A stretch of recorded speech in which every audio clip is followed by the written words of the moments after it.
Hello, dear viewers. We have two guests in a studio, Mr. Jack and Mr. Shersha. You are welcome.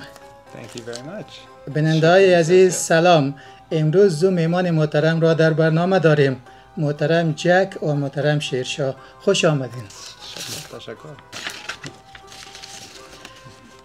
First, I want to start my question from Mr. Jack. Introduce yourself and then give information about your work and your office. Sure. So my name is Jack Rossiter Munley. I am the Resettlement Programs Manager and Community Engagement Manager for ECDC here in Bennington. ECDC is the Refugee Resettlement Agency that works in Bennington and in Brattleboro. And ECDC stands for the Ethiopian Community Development Council. That name does not really describe the work that we do. We work with people from all around the world who are starting new lives in the United States, who are arriving through the international refugee resettlement process. Yeah, thank you. در شروع شما خودم معرفی کنین کوتاه و بعد در مورد دفترتان و کارتان معلومات بدین که دفتر شما کدام کارا را به افغانایی که من حیث مهاجر در ایالات متحده آمریکا خصوصا در ایالت ورمونت و در شهر بنینگتون میان انجام میدین. تشکر. نام اسم است شیرشاه سادات است. من کیس منیجر در دفتر ECDC هستم. اما خواستم که جک گفته دفتر ECDC از Ethiopian Community Development Council گرفته شده و دفتری است که واقعا اسمش مربوط یک کشور، اما ما کارهای بیشتر از اون انجام میدیم و اینجا ما با ماجراهای کار میکنیم که از سراسر کشورهای جهان در اینجا میاد، نه تنها ایتوپیان، از کشورهای مختلف به شمول افغانستان، کشورهای آمریکای مرکزی، افریقایی و از کشورهای آسیایی. و معمولا کارهایی که ما در اینجا انجام میدیم از پروسه که هر مهاجری که وارد امریکا میشه مخصوصا قصد آمدن به بنینگتون داره که ما در او اشورنس یا تایید کیس است، از اونجا کار ما آغاز میشه و ما اولین پروسه کیس از اونجا آغاز میکنیم. بسیار خوب. How many Afghan families have come to Bennington City so far, and what service does from your office from them? Okay, we have had a lot of Afghan families come to Bennington, and even, as Shirsha mentioned, some families who are not from Afghanistan, from other countries as well. Oh, my mom is here in Bennington. Yeah, of course. So in Bennington, we've had probably about 25 different families. Not everyone has chosen to stay in Bennington. Some people have family or friends in other parts of the country, or after they've been here for a year or two and start to establish their life in the United States, they choose to move to another city.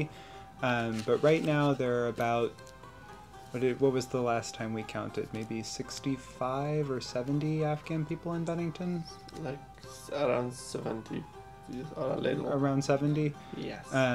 And that's between maybe 15 or 16 different families right now, but the numbers are always changing. New people arrive, some people go. The services that we provide, a lot of them are really focused on when people first arrive to the United States. They are based on helping people find safe and affordable housing, helping people get connected to employment, and also helping people access all of the services that are available to anyone who's living in Bennington, making sure that anyone who arrives here new as a refugee is able to start their independent life in the United States as soon as possible after they arrive. ساده صاحب میشه شما بگوین چند خانواده افغان در شهر بنینگتون من حیث مهاجر آمدن و دفتر شما خصوصا ECDC کدام خدمات برای افغانایی که در این جامعه انجام میدن؟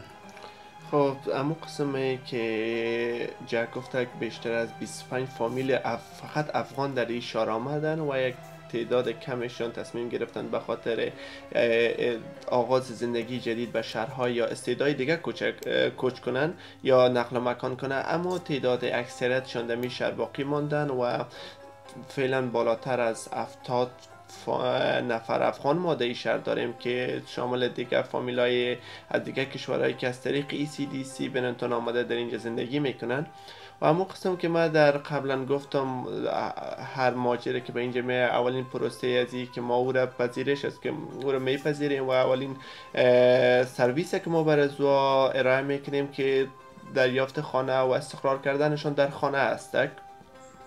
ما اولین کار را میکنیم که در یک خانه مناسب و امن و خانه قابل استفاده یا را استقرار میدیم. بعد از او نظر به هر مشتری که ما میگیریم نظر به شرایطشان که کدام سرویس ها را نیاز دارن و به کدام خدمات نیازمندن، نظر به او با تمام خدماتی که در دسترس داریم در دولت محلی ورمانت در شهر بنینگتون و بنفیت هایی که از طرف دولت فدرال میه، ما کوشش میکنیم تمامش با از حد امکان برای تمام ماجرای خود بگیریم. و به طور عمومی خدماتی که ما ارائه میکنیم خدمات اول در گرفتن خانه است یا پیدا کردن خانه به مشتری ماست. بعد از او دریافت تمام سرویس های غذایی و مالی است و شامل کردنشان در سیستم تحصیلی ایالات متحده آمریکا، چی در سطح مکاتب چی در سطح بالاتر تا حد سرویسی که در داخل بنینگتون امکان پذیر است.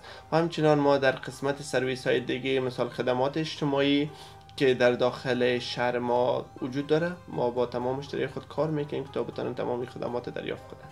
بسیار خوب. Jack, when Afghan refugees come to America, they face a new culture. What is your office plan to orientation Afghan immigration with American culture? The giant. Yeah, there's a lot in that question. Part of our work is to do cultural orientation classes. And so we do have someone who works in our office right now that is one of our case managers, Khuna Jalalzoy. She is doing cultural orientation for all refugees who arrive to Bennington, Afghan refugees, people from other countries. And there's a whole list of different topics that she will work on in classes once or twice a week with newly arrived individuals. And that covers everything from laws in the United States to how employment works in the United States, housing in the United States, going around to different locations in the Bennington community, either directly with her or with one of our case aides, so that people can not only complete a lot of the really immediate needs that they have, signing up for state services until they find employment, but also going to the library and getting a library card. The Bennington Library has laptops that people can check out, Chromebooks, which are not perfect, we know this, but that's another way for people to start exploring American culture more independently, being connected to places in the community where we start off at ECDC as that first connection point. We can answer a lot of questions, provide the connection, but then we really hope that people will be able to start exploring independently as well. Okay. ساده صاحب گرچه من میفهمم بازم خوب است برای افغانایی که در این شهر میان معلومات بتین. زمانی که افغانا میان امریکا یک جای نو برشان است و بدون شک محیطشان تغییر میکنه، فرهنگشان تغییر میکنه. دفتر ECDC و همکارای شما کدام برنامه را برای افغانایی که مینایسی مهاجر در این شهر میان دارن تا اونا بتونن خود با محیط اینجا، با فرهنگ اینجا، با مردم اینجا تطابق بدن و زندگیشان همو تو بدون کدام مشکل پیش برن و با مشکل مواجه نشن؟ اما قسم که من خودم یکی از جمله مهاجرینی بودم که داخل امریکا 3 سال قبل شدم و بعداً زندگی را در ورمانت آغاز کردیم. از اون زمان تا به این وقت خیلی چیزا متفاوت کردن و وقتی که ما آمدم خیلی از این چیزا ضعیف بود، اما امروز ما در یک سطح خوب قرار داریم و خیلی پیشرفت مناسب در این زمینه داشتیم. اولین چیزی که ما که مهاجرین کار میکنیم که ترویج فرهنگ است. با ایشان کار میکنیم که تا حد امکان از فرهنگایی که فرهنگ مردم امریکا را مردم بیاموزن. برای از او ما با تمام مهاجرین مخصوصا افغانا کار کردیم تا بتونن جامعه خود را بسازن، یعنی بتونن امو فرهنگ خود، تمام کلتورها و قوانین فرهنگ خود را احیا کنن یا از امو قوانین فرهنگ خود را داشته باشند. ما با تمام از رسومشان کار کردیم که یا بتونن امر رسوم مختلف در اینجا بتونن بسیار به شکل مناسبش تجلیل کنن یا تمام مراسم‌های دینی و فرهنگی و زبانیشون ما همیشه کار کردیم که یا تا بتونن این مراسم‌های خود داشته باشن، فرهنگ خدا نه اما قسم که میخواین بین مردم در اشتراک بگذاره و فرهنگ دیگه مردم ها بگذاره. یکی از نقطه‌های مهمش که ما با همیشه با ماجرا کار میکنیم است که مثلا ما جشن‌های عید همیشه داشتیم، جشن سال نو داشتیم، بر علاوه از او از ماه مبارک رمضان ما تجلیل کردیم و تمام مراسم های دینی و فرهنگی مردم افغانستان تونستیم در اینجا با مردم در اشتراک بگذاریم و از مردم دیگر هم با می طریق که این مردم بتونن با هم یک نقطه مشترک داشته باشن و با در جامعه شامل شوند و داخل جامعه فعال باشن. So, I think this is an important question for me, Jack. Does your office work with Afghans on how to find a job there? Yes, we do. We work with everyone on finding a job. One of our program requirements from the federal government is to help people find their first job in the United States. And we do that in a few different ways. We do some direct support. The case managers often help people apply for jobs, and often even before someone has arrived to Bennington, we will have already made a connection to the Vermont Department of Labor to set up a time when that person can meet with them and do two things at once. They can work with us to answer some questions about their work history, and then we can help if someone needs to create a resume, or we can talk with them about what employment opportunities exist in Bennington that we could help them start to access. And then they also work with someone from Department of Labor, usually at the same meeting, to sign up for what is called Vermont Job Link, and that's the job search database and function that the Department of Labor has. They will also, depending on their specific needs, there is a program, the Federal Workforce Innovation and Opportunity Act, people call it WIOA, and that is a program in the Department of Labor that has a lot of funding available for some of the things that many people arriving as refugees most need.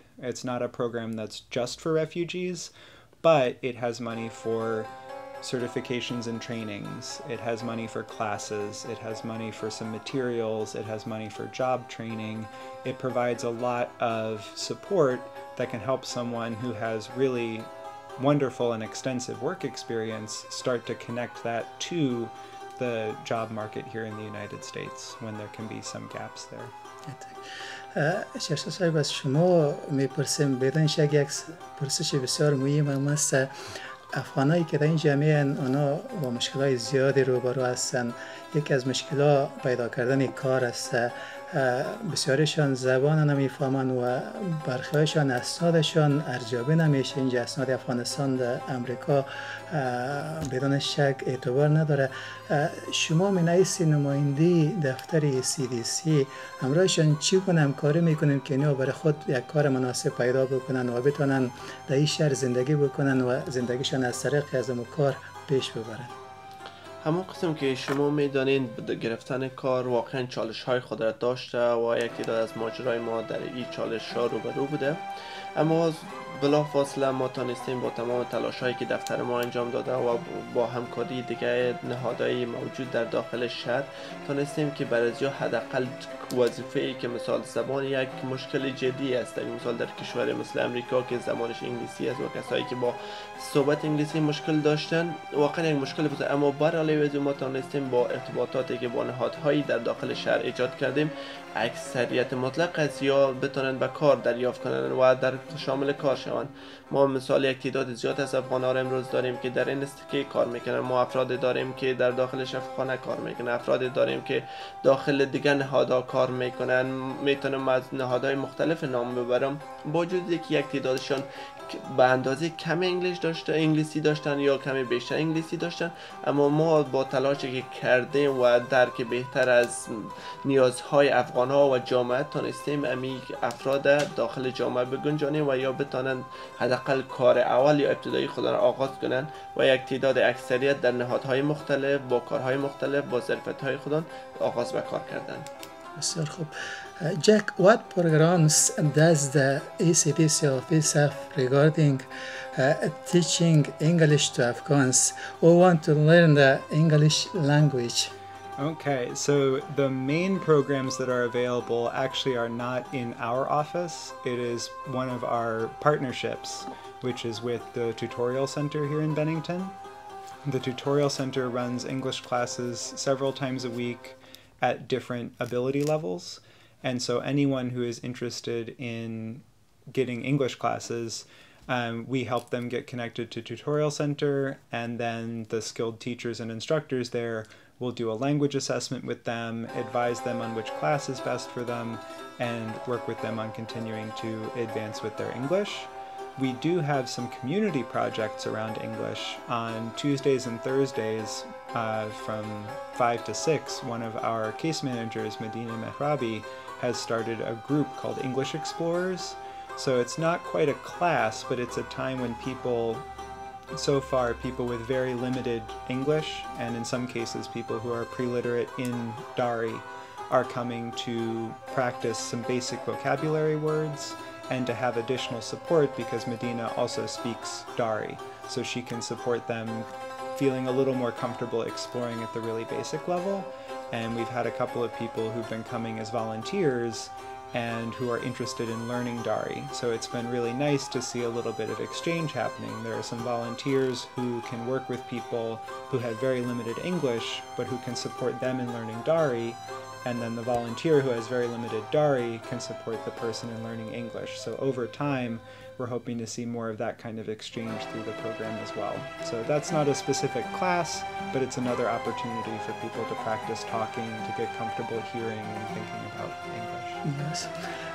سادات صاحب، افغانایی که در این جامعه معمولا اونا نیاز دارن که باید زبان آموزش ببینن، دفتر ECDC کدام زمینه را برشان فراهم می‌سازد تا اونا بتونن زبان انگلیسی را یاد بگیرن و از طریق یاد گرفتن زبان در جامعه بتونن برای خود جایگاه و کار پیدا بکنن؟ من قبل از اینکه به این سوالتان جواب بدم، یک موضوع که قبلا فراموش کردم درباره شما ارزیابی اسنادهای مهاجرین پرسیدین. ما تا حدی یعنی نسبتا موفق بودیم به این منظور که ما با این نهاد کار میکنیم و اکثریت کسایی که میان با پانتونای مخصوصا پانتونای دولتی افغانستان فارغ التحصیل شدن، همین نهاد WEC World Education Service این نهادی است که ارزیابی میکنه اسنادهای از افغانا را و از این طریق یا میتونن امو اسناد خود داشته باشن و همچنان افرادی که اسناد دارن حتی بدون ارزیابی شدن یا میتونن که در کار درخواست بدن و با درخواستی کار بدن و کار بگیرن، اما یک به خاطر ادامه تحصیل ارزیابی اسناد ضروری است که ما همچنان با CCTV با نهادهای دیگه که ما کار میکنیم که بتونیم امی خدمات برای افغان‌ها فراهم کنیم. و موضوع دیگه که موضوع یادگیری زبان انگلیسی به افغان‌ها بوده، اما قسم که قبلا جک اشاره کرد، گفت که مثلا ما پروگرام‌های مختلف را که تانستیم روی دست بگیریم و اما بالاترین سطح همکاری ما با توتوریال سنتر است که از اون طریق انگلیسی را میتونن با تمام افرادی که نو به جامعه میان، بعض افراد به لیول های مختلف میان که بیسیک است، بعضش میدیم است و بعضش لیول های انگلیش دارن. اون با اونو افراد را مثلا ما در سطح های مختلف در صنف های مختلف تنظیم کردیم و با توتوریال سنتر کار میکنیم و همچنان یک از همکار ما که قبلا جگتش نام برد مدینه مهرابی صنف داره و همچنان ما پروگرام دیگه هم داریم که در اینجا و پروگرام والنتر راست کار میکنه با افغانا که حداقل بتونن اما سطح ابتدایی زبان انگلیسی رو بیاموزن و بودن در جامعه خودشان یک فرصت خوبی است برای افراد که بتونن زبان برداشت یاد بگیرن. بودن در جامعه و در پالوی عزیزم فهم فکر میکنم افغان‌ها شاید در مدت کمتری و در یک سطح بهتر زبان بیاموزن. بسیار عالی. Jack, regarding the enrollment of Afghan immigrant children in Bennington schools, what service and collaborations does the ECDC office provide with them? So we process school enrollments for everybody when they arrive. We're really lucky because before he worked at ECDC, Shosha actually worked for the school district as their first family liaison for New Americans, and so he's very familiar with the school enrollment process, and a lot of the people at the schools already know him, and so he is the person who works on school enrollments with new families, and people, their children usually start school very soon after they arrive, and we continue to talk with the schools about the fact that refugee resettlement for Afghans, but also for other people, is going to continue. The schools have also hired someone, after Shirsha left to start work with ECDC, they hired Hussein Dalbakari, who has continued to be a really wonderful resource, especially for Dari-speaking Afghan families. Part of what we continue to talk to the school about is what supports will be available as we start to see refugees who arrive to Bennington speaking other languages, Kinyarwanda, Swahili, Spanish, and the schools are really excited to understand how to best support those people. But we do submit school enrollments for everybody, and they're able to start school. سادات صاحب، از شما میشنویم افغانایی که در شهر بنینگتون میان، خانواده ها اطفالشان نیاز دارند که مکتب برن درس بخوانن. زمینه شمولیت اطفال آنها را شما چه قسم مساعد میسازین؟ دفتر در قسمت ثبت نام اطفال افغانا چه نوع همکاری میکنن؟ مشخصا اگر در مورد صحبت کنیم. خب معمولا هر ماجری که به بنینگتون مخصوصا از طریق دفتر ECDC میاین، ما بعد از اولین خدماتی را که انجام میتیم، انرولمنت یا فرم شمولیت مکتب به فامیلا می باشه. ما در اولین قدم کوشش میکنیم از حد امکان بدون از اینکه رخصتی هایی که بوده که 3 ماه یک تعداد فامیلای آمدن در جریان رخصتی و یا منتظر ماندن تا مکتب دوباره آغاز شود، اما بدون از اون ما اکثریت تلاش کردیم در اولین خدماتی را که هر کس می شامل کردن اطفال با خانه‌پوری فرم مخصوص مکتب که هست به مکتب فرستادیم و از اون طریق تانستن امی شاگردان به مکتب جذب شوند و مکتب تا حالا یک سطح همکاری خیلی خوبی را با ما داشته. ما کسایی را داشتیم که مکتب تمام نکرده بودن اما سنشان نزدیک به سن 18 بوده و یا در او جریان قراران داشته یا کمی بالاتر بوده، اما مکتب بسیار فعالانه در این قسمت سهم گرفته و تانسته ای افراد جذب کنه. برای از او ما شاگردایی داریم که از سطح ابتدایی است که مکتب متوسط است، بعد از ابتدایی است که لیسانس، در هر 300 ما شاگردای مختلف داشتیم و مکتب بسیار همکاری خوبی را داشته و ما با همکاری و سپورت را که از طرف دفتر ECDC به مکتب بوده، ما موجودین ما خیلی از سرویس هایی که از مکتب دریافت میکنن خوشحال هستن و تمام از این برنامه را به بسیار راحتی و به شکل منظمش دریافت میکنن. تشکر از اینکه آمدین دعوت ما را پذیرفتین. Thanks for coming. Thank you. Thank you very much for having us. This was a really great conversation.